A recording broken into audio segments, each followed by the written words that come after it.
For the next 8 weeks, we are going to focus on design. So we've already gone over the principles of design, and now we're going to put those principles into action.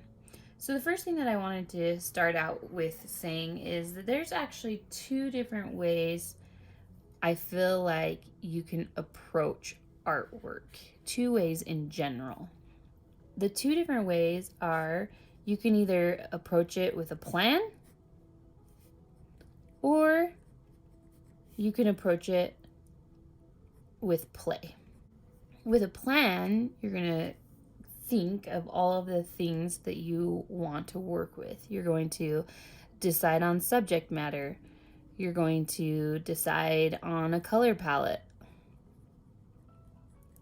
composition. You're going to make a lot of decisions before you actually start the piece. With play, it's going to be intuitive. You're going to probably set a limit or a goal for yourself, but you don't have the desired outcome is unknown. Whereas this one, you have a general idea of the desired outcome. Now, the way that you use these 2 things is entirely individual and will be different for everybody. But this week in our 8 weeks of design,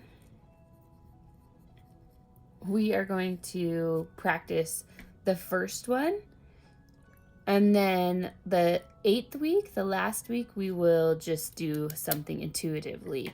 And the reason why is I think it's really good to practice planning and deciding so that you have some basic structures. It's like having a skeletal system. If you make plans and you think about these things, then you're developing strong bone structure.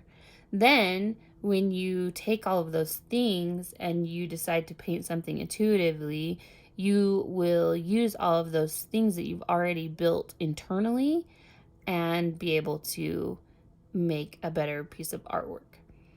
So the plan comes first, the play comes later, which is just kind of a general rule in life, right? You got to work hard so you can play hard. I'm going to start by talking about dividing our picture plane today. So I have 2 pictures from Van Gogh. One is a landscape and one is a still life.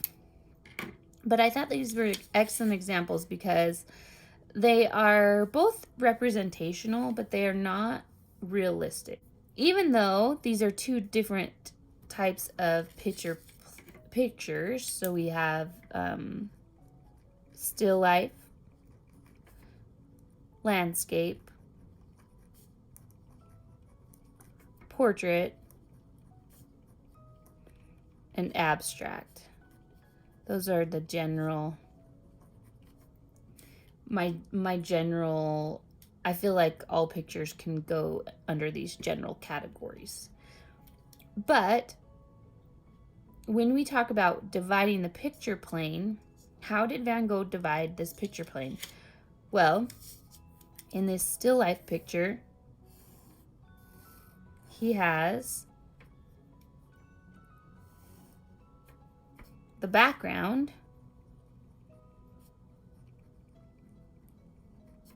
foreground,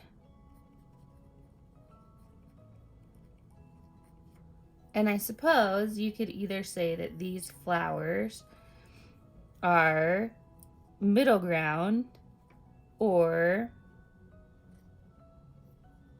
part of the foreground.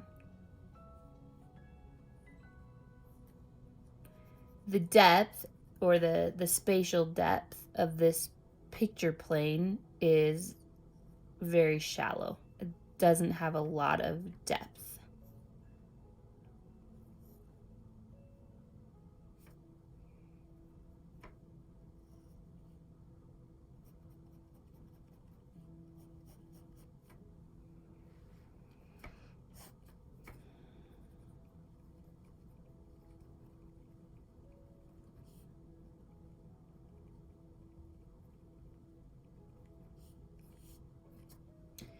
Whereas this landscape picture has a lot more depth. So in a landscape, we're going to have our horizon line.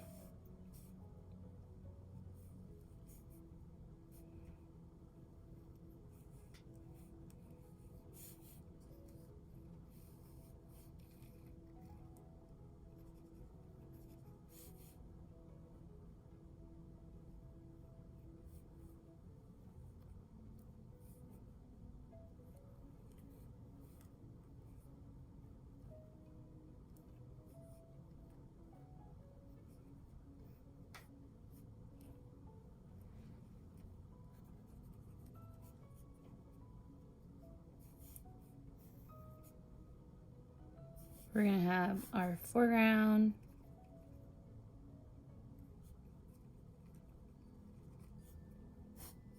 middle ground, and background. And these are definitely a lot easier to see because they are a lot further apart. So, why is that important? That's important because, as we know, things that are closer to us are going to be more detailed. They're going to have warmer colors.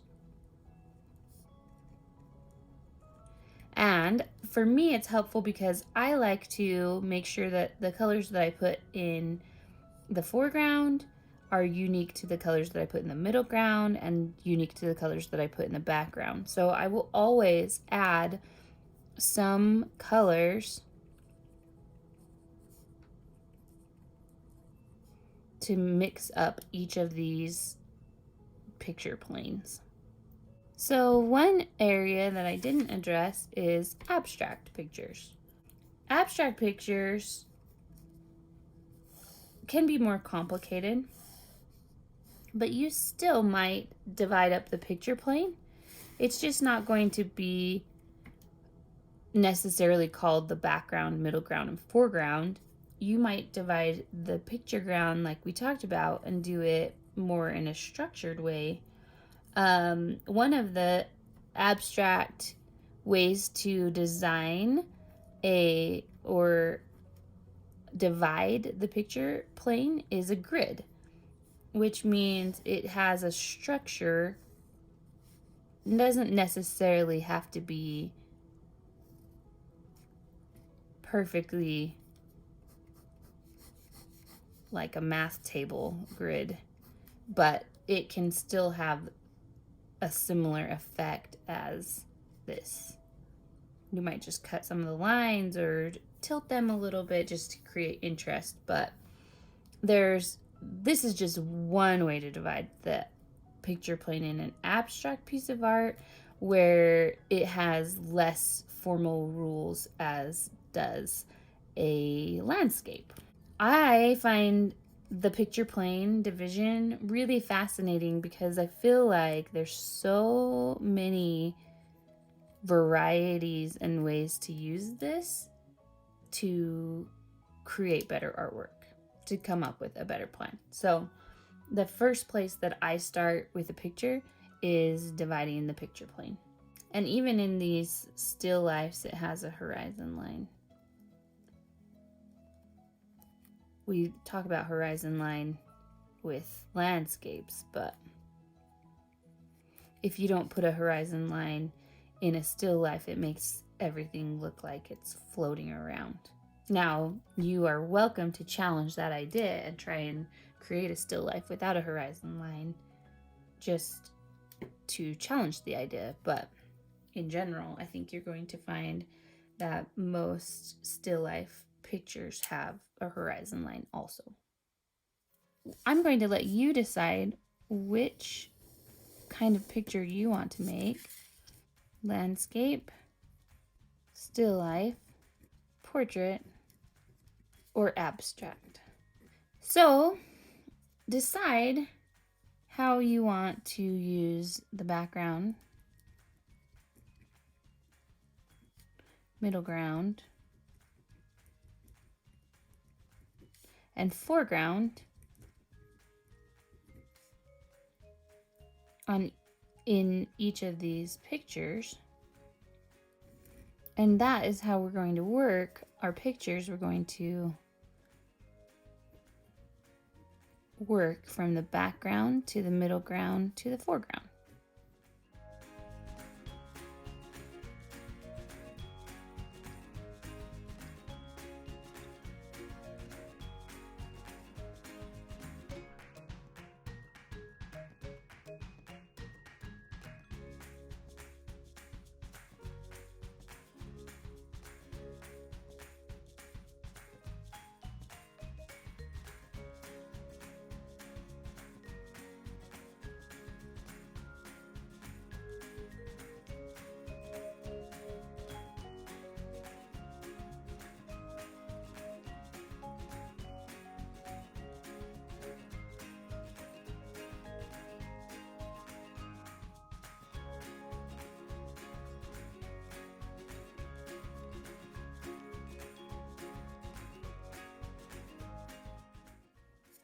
All right, so once you decide which one you want to do, landscape, still life, portrait, or abstract, I want you to pick one of our design principles that we learned, and I want you to focus on those. Either one of the design principles or one of the elements of art.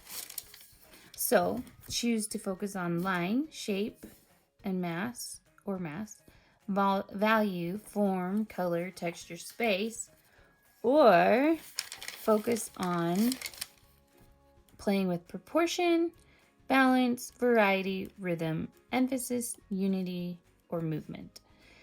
I don't want you to spend a lot of time thinking about this. Just pick one. If you don't know which one you want to do, then write them all on a piece of paper, put them in a jar, and draw one out from that jar. I want to focus on texture for this project.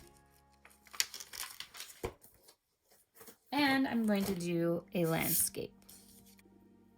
So to start my landscape, I'm going to tape my horizon line.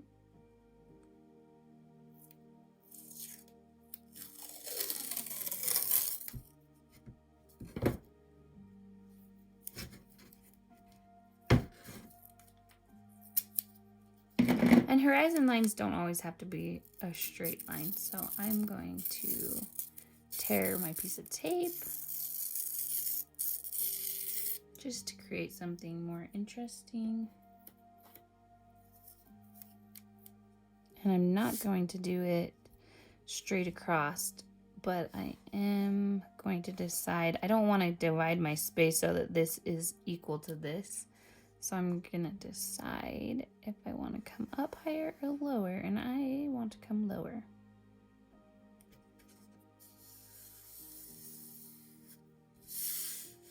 All right, so I'm gonna put my first layer down, and remember, I'm focusing on texture. So I'm trying to think of ways that I can add texture to this piece. I have some tools here that are for tiling. They came from the Home Depot or Lowe's. Actually, honestly, this one came from a German store called Tomb, but you can find them at Lowe's or Home Depot in the tiling section, and they create marks. Or you can even take plastic lids and cut your own, or use combs or other tools around the house. I'm also going to use a rubber brush, or basically a rubber spatula. You can use a credit card, or an old credit card, or you can use a old hotel card key for that. And one of my favorite tools to lay down color is a roller or a brayer. I usually use a Play-Doh roller, but today I'm actually going to use my printmaking brayer here. And then something that's fun to use But I don't use this. This is for art purposes only, is this spatula that spreads butter usually, and it's a kitchen brush, but it is now an art brush. Once you use something for art, you don't ever use it again for food, right? Okay, so I'm gonna go ahead and put my first layer down, and remember we're working from the background to the middle ground to the foreground, and that applies whether you're doing landscape, still life, portrait, or abstract. That can still apply and is definitely an easy way, an easy process to use. Once again, though, I would say it's not the only way to work. You could paint your, you could paint flowers and then put in a background later. It's not the only way to work, but it is one way to work.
So I'm just using the end of a paintbrush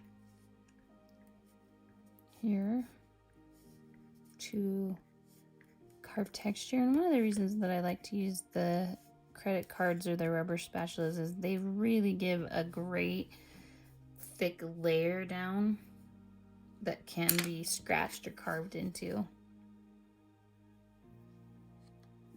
So while I let that dry, I'm thinking about my next layer, the middle ground, and I'm trying to decide if it's something that I want to just paint on or if I want to mask it like I did the horizon line here. If I'm not going to mask it, do I want to pull the line up or do I want to wait? And I think I actually want to wait here and add my mountains, and then I'll pull the line up and paint the foreground. Hopefully it's dry enough.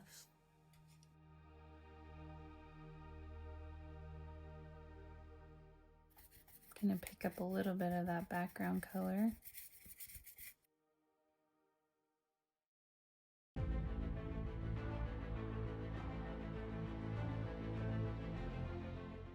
And once again, I'm focusing on texture here, so I don't want to blend too much. I want to keep some of that line and color so that I can see my brush strokes here. And I like my cloud.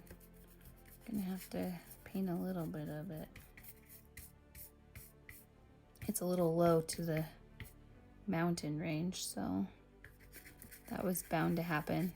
That's one hard thing about starting something and then having to cover up things that you like, but you have to be willing to do that to get something better.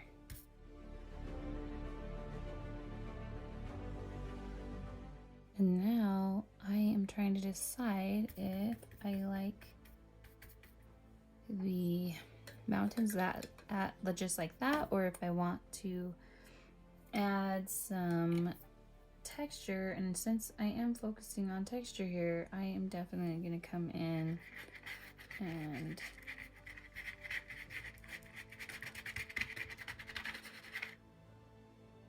shake things up a little.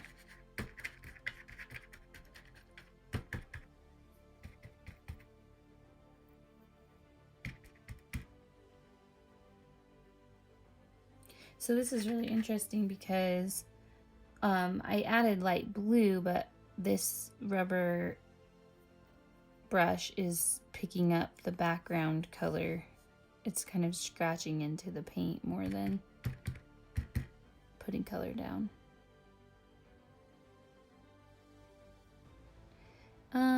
I like the texture, but I miss the value that I just lost by lightening that up. So I think I'm going to come back in. I'm going to rinse this brush off and dry it really well, and then I'm going to come back in one more time with my dark blue again.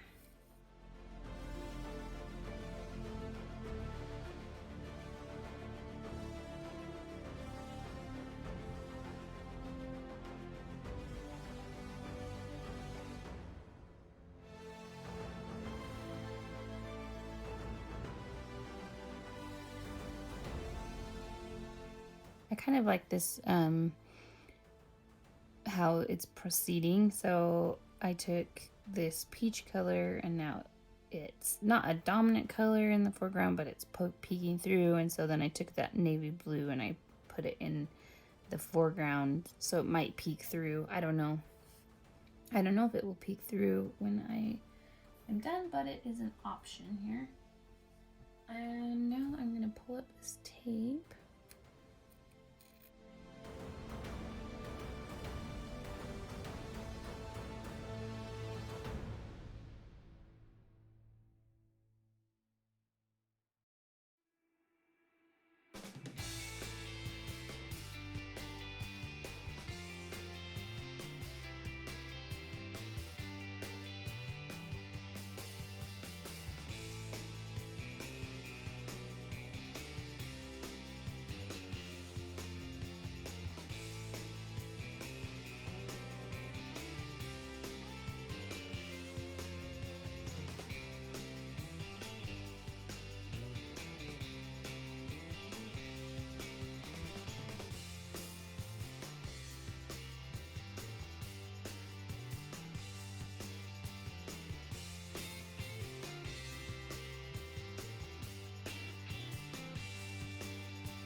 Tool trick of the trade, I always keep wet wipes in my studio to wipe off my, just a little quick cleanup.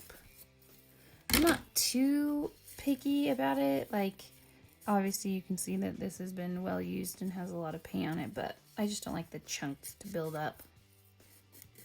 So I feel like I'm accomplishing texture well, but I feel like the picture is boring. So now I'm thinking I might do some trees, but I might want to collage them. I have some tissue paper here in my studio, and I think I'm gonna do some texture on my tissue paper maybe, and stain it so that the trees actually show up. The fun thing about using tissue paper is that it lends itself to texture. It will already have texture just because it wrinkles so easily.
So, if I had to decide what kind of painting this was, as we talked about in the beginning, is this a plan or is this playing?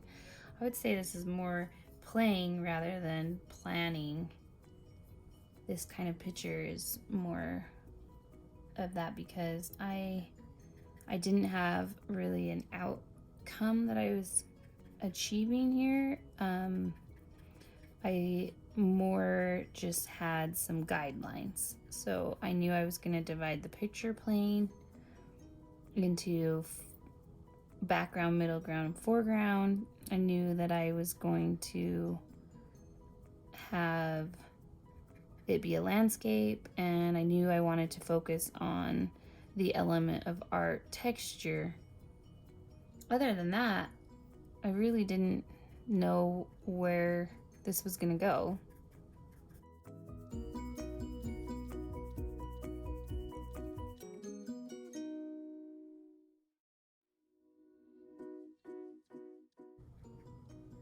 Sometimes you have to sacrifice the texture, unfortunately, for clarity, and so I'm taking a little bit of that out because I felt like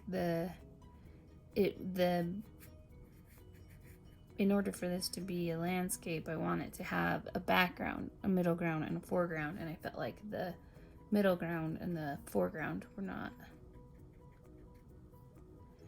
working well together. So I'm kind of simplifying that middle ground in order for the foreground to pop out. And I might also lighten up the foreground to have a better contrast here.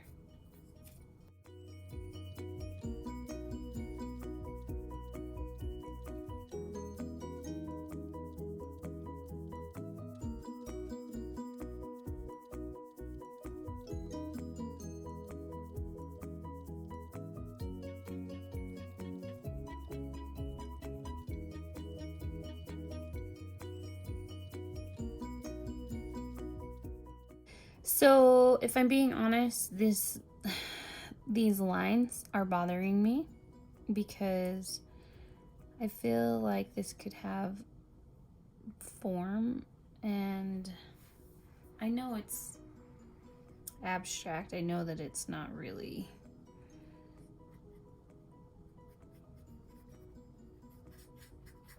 necessary that it has form, but I think I want it to.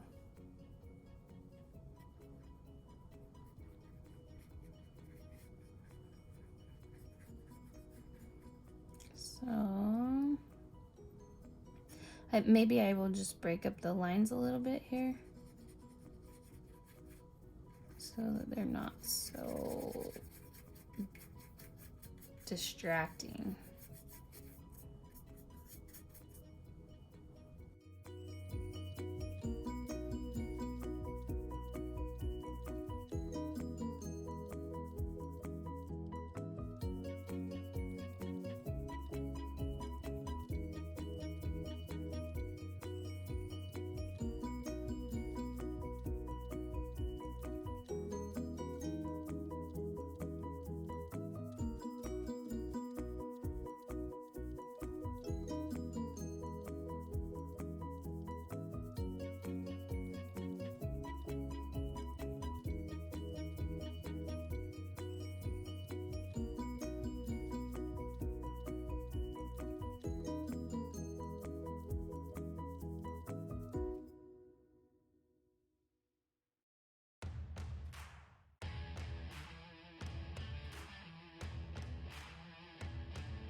I'm just waiting for this to dry, and then I'm going to put another like glaze over the top of it.